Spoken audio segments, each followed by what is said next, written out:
Album ഷൂട്ടിംഗുമായി ബന്ധപ്പെട്ട നടിയും മോഡലുമായ രേണു സുധി സംവിധായകൻ വിപിൻ ലാലിനെതിരെ ഗുരുതരമായ ആരോപണങ്ങൾ ഉന്നയിച്ചതാണ് ഈ വിവാദത്തിന് തുടക്കമായത്. രേണു പറഞ്ഞത് എന്താണെന്ന് നോക്കാം. ഒരു ആൽബം ചിത്രീകരണത്തിനായി വിളിച്ചുവരുത്തിയ ശേഷം തനിക്കെതിരെ മോശം രീതിയിൽ പെരുമാറിയതായും തെറ്റായ ആംഗിളുകളിൽ വീഡിയോ പകർത്തിയതായും രേണു ആരോപിച്ചു. അതുകൂടാതെ ആ ദിവസം സെറ്റിൽ മീഡിയക്കാരില്ലായിരുന്നുവെങ്കിൽ തന്റെ ജീവൻ തന്നെ അപകടത്തിലാകുമായിരുന്നുവെന്ന തരത്തിൽ വളരെ ഗുരുതരമായ ആരോപണങ്ങളാണ് അവർ ഉന്നയിച്ചത്. ഈ ആരോപണങ്ങൾ സോഷ്യൽ മീഡിയയിൽ വലിയ രീതിയിൽ വൈറലായതോടെ ഇപ്പോൾ അതിന് മറുപടിയായി രംഗത്തു വന്നിരിക്കുകയാണ് സംവിധായകൻ വിപിൻ ലാൽ. വിപിൻ ലാൽ പറഞ്ഞത് എന്താണെന്ന് വിശദമായി നോക്കാം. തന്റെ പുതിയ ആൽബത്തിൽ അഭിനയിക്കാൻ രേണു 1700 രൂപയാണ് പ്രതിഫലം ആവശ്യപ്പെട്ടതെന്ന് വിപിൻ ലാൽ പറയുന്നു. അതുകൂടാതെ യാത്രാ ചെലവ്, താമസം തുടങ്ങിയവയ്ക്ക് വേറെ തുകയും ആവശ്യപ്പെട്ടതായും അദ്ദേഹം പറയുന്നു. ഒരേ സമയം ഏകദേശം 1.5 ലക്ഷം രൂപ ബജറ്റിലാണ് താൻ ആൽബം ഒരുക്കാൻ പദ്ധതിയിട്ടതെന്നും പക്ഷേ ഷൂട്ടിംഗ് ആരംഭിച്ച ശേഷം വളരെ വേഗം തന്നെ ചെലവ് നിയന്ത്രണാതീതമായെന്നും അദ്ദേഹം പറഞ്ഞു.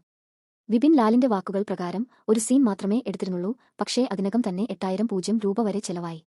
ഇത് മാത്രമല്ലാതെ സെറ്റിൽ രേണുവിന്റെ പെരുമാറ്റം തന്നെ ഷൂട്ടിംഗിന് തടസ്സമായി മാറിയതായും അദ്ദേഹം ആരോപിക്കുന്നു. വിപിൻ ലാൽ പറയുന്നത് പ്രകാരം രേണുവിനൊപ്പം ചില ഓൺലൈൻ മീഡിയ പ്രവർത്തകരും എത്തിയിരുന്നു. ആ മീഡിയക്കാരെ വിളിക്കാൻ പറഞ്ഞതും രേണുവാണെന്നും പ്രമോഷൻ ഉണ്ടെങ്കിൽ മാത്രമേ ആൽബം വിജയിക്കുകയുള്ളൂവെന്ന് അവർ പറഞ്ഞതായും അദ്ദേഹം പറയുന്നു. എന്നാൽ പിന്നീട് സംഭവിച്ചത് വേറെയായിരുന്നു. വിപിൻ ലാൽ പറയുന്നതനുസരിച്ച് ആ മീഡിയക്കാർ ആൽബത്തെക്കുറിച്ചൊന്നും പ്രൊമോട്ട് ചെയ്തില്ല, പകരം രേണുവിന്റെ വ്യക്തിഗത വീഡിയോകൾ മാത്രമാണ് അവർ ഷെയർ ചെയ്തത്. ഇതോടെ രേണുവും മീഡിയക്കാരും തമ്മിൽ ഒരു തരത്തിലുള്ള ബന്ധമുണ്ടെന്ന് തനിക്ക് സംശയം തോന്നിയതായും അദ്ദേഹം പറയുന്നു. ഇതിനൊപ്പം തന്നെ മറ്റൊരു ഗുരുതരമായ ആരോപണവും വിപിൻ ലാൽ ഉന്നയിക്കുന്നു.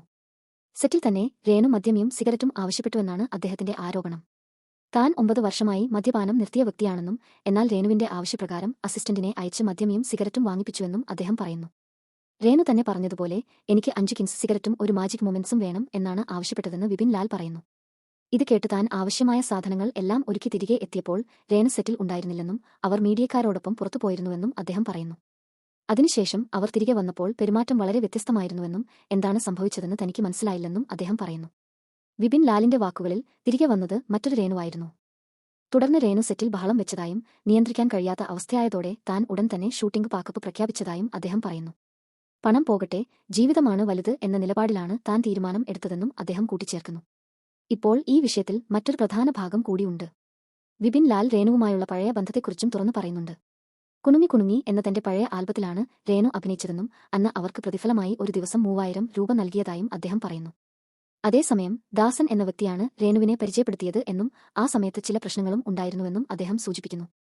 വിപിൻ ലാൽ പറഞ്ഞത് പ്രകാരം ആ ആൽബത്തിന്റെ പ്രൊഡ്യൂസർ ഒരു സ്ത്രീയായിരുന്നു. ആ സ്ത്രീക്ക് ദാസൻ അയച്ച മെസ്സേജുകൾ പിന്നീട് പ്രശ്നങ്ങൾക്ക് കാരണമായെന്നും അദ്ദേഹം പറയുന്നു. ദാസന്റെ പെരുമാറ്റത്തെക്കുറിച്ചും ചില സംശയങ്ങൾ അദ്ദേഹം തുറന്നു പറയുന്നുണ്ട്. സ്ത്രീകളുടെ നമ്പർ വാങ്ങി അവരെ വിളിക്കുന്ന രീതിയിലുള്ള പെരുമാറ്റം താൻ നേരിട്ട് കണ്ടിട്ടുണ്ടെന്നും അദ്ദേഹം പറയുന്നു. ഇതോടൊപ്പം തന്നെ രേണുവിന്റെ കരിയറിനെക്കുറിച്ചും വിപിൻ ലാൽ ഒരു പരാമർശം നടത്തുന്നു. തന്റെ ആൽബമാണ് രേണുവിന് വലിയൊരു പ്ലാറ്റ്ഫോം നൽകിയതെന്നും അതിലൂടെ തന്നെയാണ് അവർക്ക് വലിയ റിയാലിറ്റി ഷോയിലേക്ക് അവസരം ലഭിച്ചതെന്നും അദ്ദേഹം അഭിപ്രായപ്പെടുന്നു. എന്നാൽ ഈ വിഷയത്തിൽ ആരാണ് ശരി, ആരാണ് തെറ്റ് എന്നത് ഇപ്പോഴും വ്യക്തമായിട്ടില്ല. ഒരു ഭാഗത്ത് രേണു ഉന്നയിക്കുന്ന ഗുരുതരമായ ആരോപണങ്ങൾ, മറ്റൊരു ഭാഗത്ത് വിപിൻ ലാൽ പറയുന്ന മറുപടികളും വിശദീകരണങ്ങളും. ഇരുവശത്തും വലിയ ആരോപണങ്ങളും വിവാദങ്ങളും നിലനിൽക്കുന്ന സാഹചര്യത്തിലാണ് ഇപ്പോൾ ഈ കേസ്. സോഷ്യൽ മീഡിയയിൽ ആളുകൾ 2 ഭാഗങ്ങളായി തിരിഞ്ഞ് ചർച്ച നടത്തുന്നുണ്ട്. ചിലർ രേണുവിനെ പിന്തുണക്കുമ്പോൾ മറ്റു ചിലർ വിപിൻ ലാലിന്റെ വാദങ്ങൾക്കാണ് പിന്തുണ നൽകുന്നത്. ഇതിൽ സത്യാവസ്ഥ എന്താണെന്ന് കണ്ടെത്താൻ കൂടുതൽ വ്യക്തമായ തെളിവുകളും അന്വേഷണം കൂടി ആവശ്യമാണ്. ഇത്തരത്തിലുള്ള വിവാദങ്ങൾ സിനിമയുടെയും ആൽബം ഇൻഡസ്ട്രിയുടെയും വിശ്വാസ്യതയെ തന്നെ ബാധിക്കുന്നതാണ്. അതുകൊണ്ട് തന്നെ സത്യാവസ്ഥ പുറത്തുവരുന്നത് വളരെ പ്രധാനപ്പെട്ട കാര്യമാണ്. ഇനി ഈ വിഷയത്തിൽ എന്താണ് പുതിയ ട്വിസ്റ്റുകൾ ഉണ്ടാകുന്നത് എന്ന് കാത്തിരുന്ന് കാണേണ്ടതുണ്ട്. നിങ്ങളുടെ അഭിപ്രായം എന്താണ് ഈ വിഷയത്തെക്കുറിച്ച്?